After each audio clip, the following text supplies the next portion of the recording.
আমি ভাজতে দিয়ে দিয়েছি।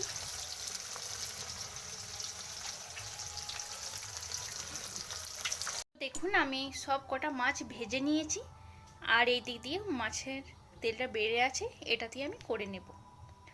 তো প্রথমে আমি কালো জিরে ফোড়ন দেব। কালো জিরে ফোড়ন দিয়ে দিয়েছি, আর তার সাথে আমি একটা লঙ্কার ফোড়ন দিয়েছি, আর তার সাথে দেব,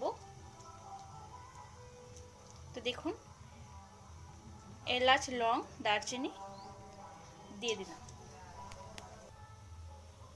তো তার সাথে আমি তো দেখুন এখানে আমি নিয়েছি ধনে পাতা, আর নিয়েছি পেঁয়াজ দুটো, তো আর এখানে আছে 3টের মতো কাঁচা লঙ্কা, আপনারা যেমন ঝাল খাবেন সেরকম দিবেন। তো আমি একসাথে এটাকে বেটে নিয়েছি। লঙ্কাটা একটু লালমে ভাব এসে গেছে, তো এরপরে আমি দিয়ে দেব পেঁয়াজ বাটা, এই পেস্টটা।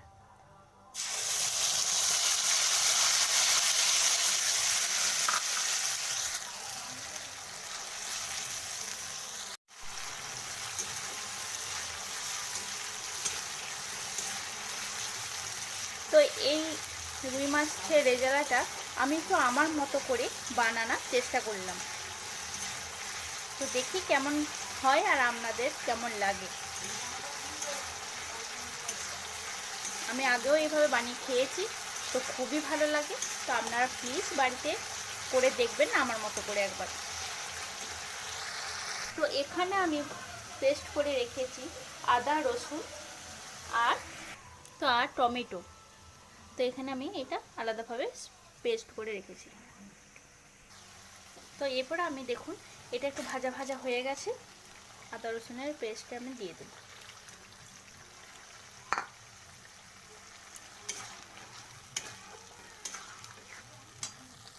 তো তার সাথে আমি দিয়ে দিলাম অল্প কাশ্মীরি লঙ্কার গুঁড়া।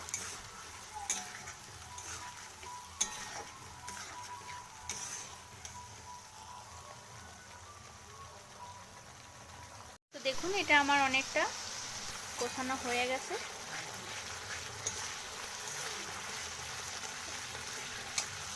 তো এরপর আমি দেব স্বাদ মতো চিনি। তো চিনি দিয়ে দিয়েছি। এরপর আমি দেব টক দই। তো দেখুন টক দইটা আমি ফাটিয়ে রেখেছি।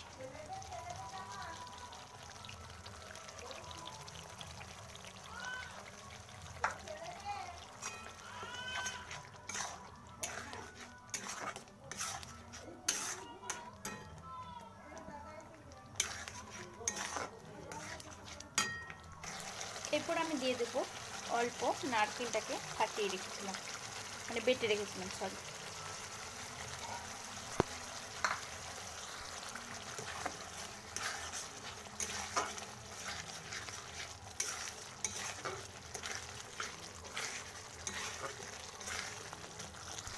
এরপর দেবো স্বাদ মতো নুন। তো নুন দিয়ে দিয়েছি, নুনটা একটু দেখে দিতে হবে যেহেতু মাছে নুন মাখানো আছে।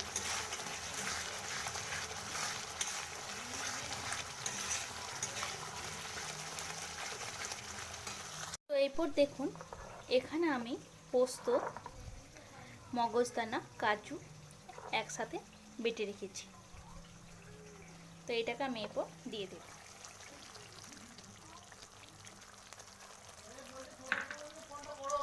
তো এরপর আমি গরম জল অ্যাড করব।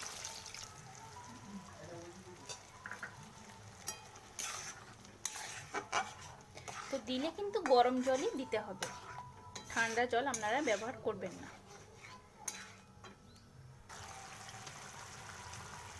তো এর উপরে একটু জায়ফল গুঁড়া দিয়ে দিলাম,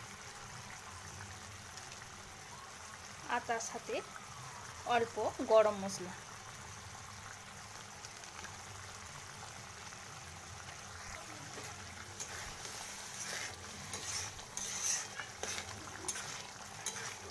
এরপর দিয়ে দেবো আমি 1 চামচের মতো ঘি।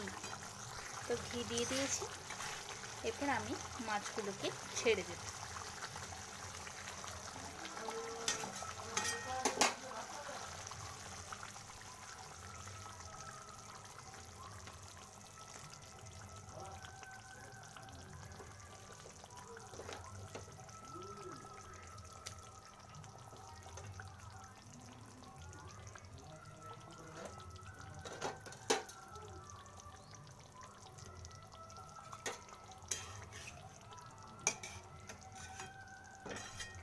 তো দেখুন আমি দিয়ে দিলাম সবকটা মাছ। তো দেখুন একটু আমি ঢেকে দিয়েছিলাম।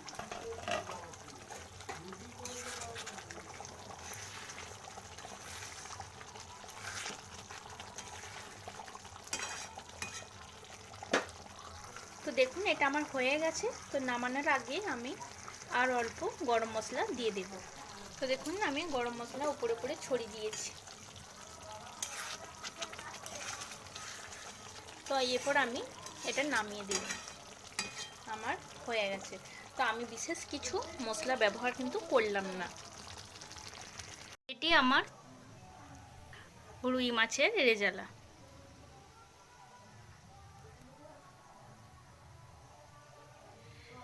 তো আমার এই রেসিপিটি যদি ভালো লেগে থাকে তাহলে অবশ্যই কমেন্টে জানাবেন, তার সাথে লাইক শেয়ার করে দেবেন। আর নতুন বন্ধুরা আপনাদের বলছি যারা এখনও সাবস্ক্রাইব করেননি তারা সাবস্ক্রাইব করে দেবেন। তো ভালো থাকবেন। আমি আবারও আসবো আপনাদের জন্য ভালো কোনো রেসিপি নিয়ে।